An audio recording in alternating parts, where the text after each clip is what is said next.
Olá pessoal, tudo bem com vocês? Hoje nós vamos te contar como é uma das cirurgias mais feitas na medicina veterinária, que é a cirurgia de castração de macho, seja o seu macho, cachorro ou gato. Quer descobrir? Tá curioso sobre essa cirurgia? Nós vamos contar em detalhes para você. Então, vem com a gente.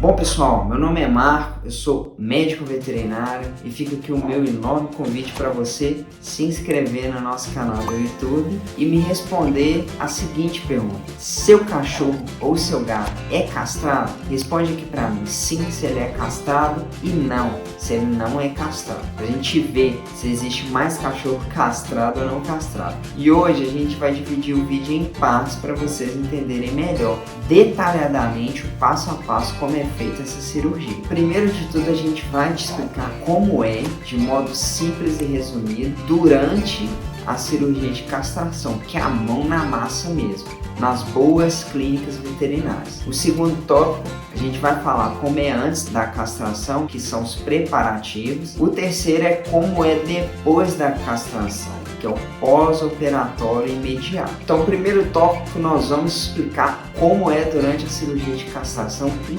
ótimas clínicas veterinárias. Então, com o animal já no soro, sedado, entubado e anestesiado, a gente inicia o procedimento cirúrgico. Então, hoje em dia, existem diferentes técnicas para castrar um cachorro ou um gato. Isso vale de acordo com o cirurgião veterinário que vai fazer o procedimento. Então, cada cirurgião tem a sua preferência de técnica. Então, ele vai usar a técnica que ele está mais acostumado, que ele está mais seguro de fazer. E de uns tempos para cá, é bem comum que os médicos optem por procedimentos cada vez menos invasivos, ou seja, menos agressivos, com incisão, que é o corte, bem pequenos e pontos quase imperceptíveis. Então essa é a cirurgia perfeita, corte pequeno e você nem vê que o animal foi operado, que o ponto nem aparece. Então nessa cirurgia o animal fica de barriga para cima e a gente faz a incisão, que é o corte, no próprio escroto. O escroto nessa foto que está aparecendo é onde está a seta preta. Então no gato a gente faz o corte nessa região para tirar os testículos, que a cirurgia de castração ela consiste na retirada desse órgão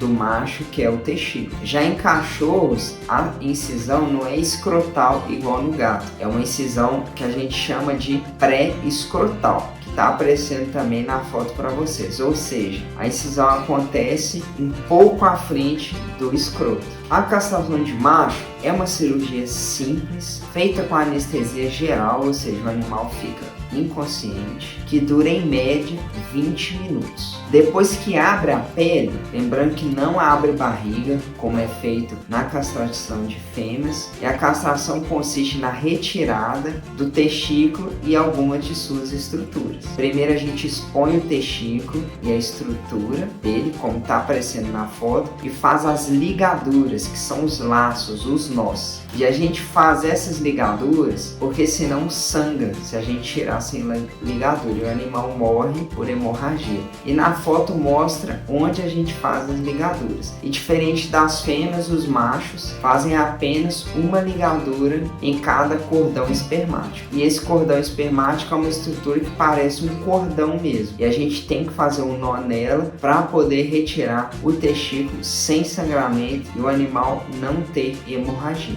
Feito duas ligaduras, então, uma em cada cordão, se retira o órgão, que é o testículo, e sutura tudo que foi feito o corte, fechando então totalmente o gato ou o cachorro. A gente faz pontos embaixo da pele, que são pontos invisíveis, e a gente utiliza muito fio absorvível nesses casos, que o corpo mesmo absorve, e feito esses pontos internos a gente passa para a pele e fazemos então o ponto na pele. E todo esse processo de cirurgia que eu falei é feito sob monitoração constante, e quem monitora isso é o anestesista, ou seja, o cirurgião fica focado no procedimento cirúrgico para não dar nada errado, e o anestesista fica focado na sobrevivência do animal. E os parâmetros são frequência cardíaca, frequência respiratória, se ele está oxigenando bem, se está tendo queda de pressão, quanto que o animal está recebendo de soro. Isso tudo é importante e é feito pelo anestesista.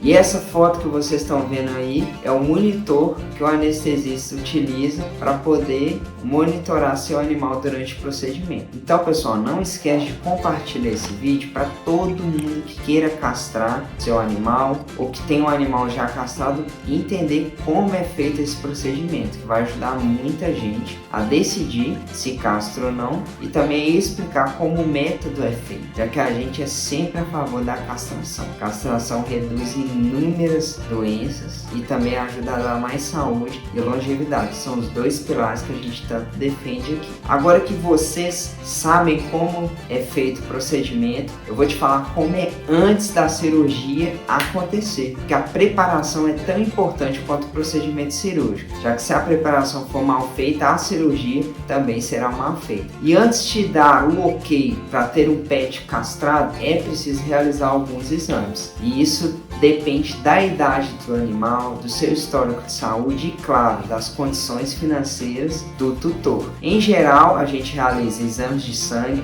para detalhar os órgãos avaliados, como fígado e rim, que são órgãos-alvo dos anestésicos, e também exames para avaliar as proteínas do sangue, já que são elas que vão carregar os medicamentos. Fora que a gente não pode esquecer do hemograma, que vai dar informações valiosas como se o animal vai ou não ter dificuldade de oxigenar as células e também as plaquetas, já que quando o cirurgião corta, quem auxilia no não sangramento são as plaquetas. Então, se o animal tiver com plaquetas baixas, ele vai sangrar mais que o animal que tem plaquetas normais. Fora que um outro parâmetro que esse hemograma mede é a quantidade de células de defesa, já que estudos já confirmam que o procedimento cirúrgico e o procedimento anestésico geram imunossupressão. E imagina fazer a cirurgia do seu animal já está imunossuprimido, às vezes nem vale a pena castrar. Um outro exame que nós pedimos muito é o eletrocardiograma, que avalia ritmo do coração. E por que é pedido esse exame? Porque tem medicamentos anestésicos que mexem um pouquinho com o ritmo cardíaco. Fora que dependendo do ritmo,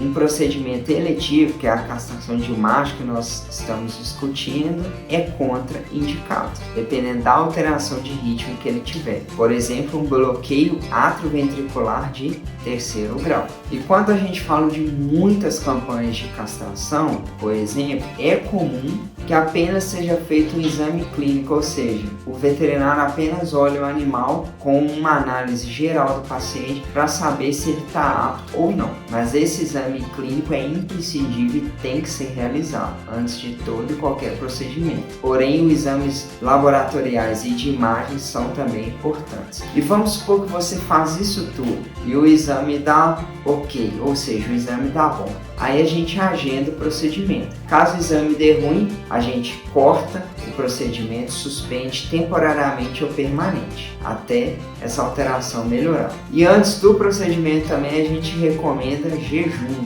8 horas para comida e 2 horas de água. Isso sempre antes da castração de seu filho de 4 patas. E isso não é bobeira, porque garante mais segurança durante a cirurgia. Porque de estômago cheio, os pets podem vomitar ou regurgitar. E como estão sedados ou mesmo anestesiados, uma ocorrência como essa pode colocar a vida do seu animal em risco, ao fazer com que, por exemplo, ele vomite, o alimento retorne e ele aspire. E essa aspiração pode agravar, causando então uma pneumonia. E no dia que o procedimento é feito, a gente calcula a dose do sedativo ou do tranquilizante de acordo com o resultado desses exames que a gente pediu antes. Ou seja, a gente faz o melhor protocolo anestésico para o seu animal. E depois de sedar ou tranquilizar ele, a gente coloca no soro, faz a indução anestésica, ou seja, inicia o processo de colocar o animal para dormir. E a indução é quando a gente coloca a seringa com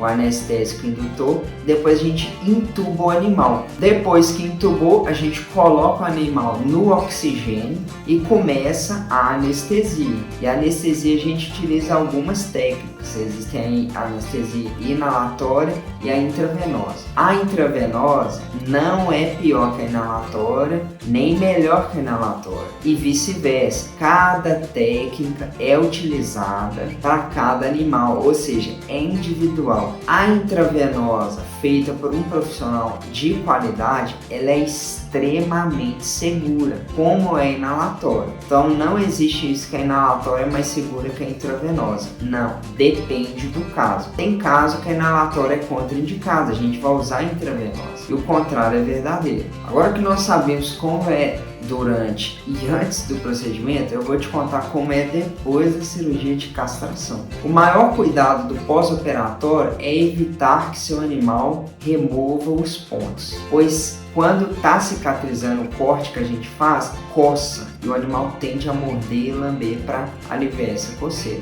E o ideal é ficar internado pelo menos um dia, mas geralmente castração de macho libera no mesmo dia e leva em torno de uma semana para ele recuperar 100%. Mas geralmente com 3 dias, 2 dias o animal está zero. E o ideal é usar roupa cirúrgica ou colar e ficar em repouso, principalmente nos 2 primeiros dias após o procedimento. Manter o animal sempre em um ambiente calmo, antes de tudo, também é fundamental para evitar que os pontos internos e externos rompam caso o animal em questão não fique quieto. E geralmente a gente passa uma receita com antibiótico, anti-inflamatório e analgésico, e também com orientações para limpeza de curativo e troca de curativo. E os pontos são retirados com 7 a 10 dias depois que o procedimento aconteceu. E os machos, tanto cão quanto gatos, tendem a se recuperar super bem e rápido dessa intervenção cirúrgica. E um outro ponto que está do lado deles é que animal, quando compara com nós humanos, eles se recuperam muito melhor a qualquer agressão, vamos dizer assim, seja cirurgia, pancada, atropelamento, mas mesmo assim a gente tem que ter cuidado no pós-operatório para evitar possíveis complicações, mas geralmente essa cirurgia é muito tranquila. Vocês viram então que essa cirurgia é a mais comum na medicina veterinária e consiste na retirada dos testículos e algumas estruturas do testículo. A técnica utilizada em gatos é diferente da técnica utilizada em cães, e cada cirurgião vai fazer a técnica que ele achar melhor, ou seja, que ele está mais apto a fazer, gerando o mínimo de risco para o animal, assim como o anestesista. Mas antes de tudo, tão importante quanto o procedimento cirúrgico é o antes da cirurgia, e o antes da cirurgia requer alguns cuidados, como exames de laboratório, exames de imagem e também uma avaliação meticulosa do veterinário, dando carimbo então de que o seu animal pode ser castrado. Os exames dando ok, a avaliação ok também, a gente agenda a castração e realiza o procedimento. O pós-operatório também é extremamente importante. O animal, depois do procedimento feito, ele pode ou não ficar internado, mas geralmente não fica, é liberado no mesmo dia e é receitado então alguns medicamentos para minimizar o risco de complicações. Nós indicamos também o uso de colar ou roupinha, ou então os dois naqueles animais muito agitados, para minimizar então o risco dos pontos saírem ou evitar qualquer outro tipo de complicação. E essa cirurgia vale sim a pena ser feita. Espero que vocês tenham gostado do vídeo de hoje. Um forte abraço para todo mundo e até o próximo vídeo.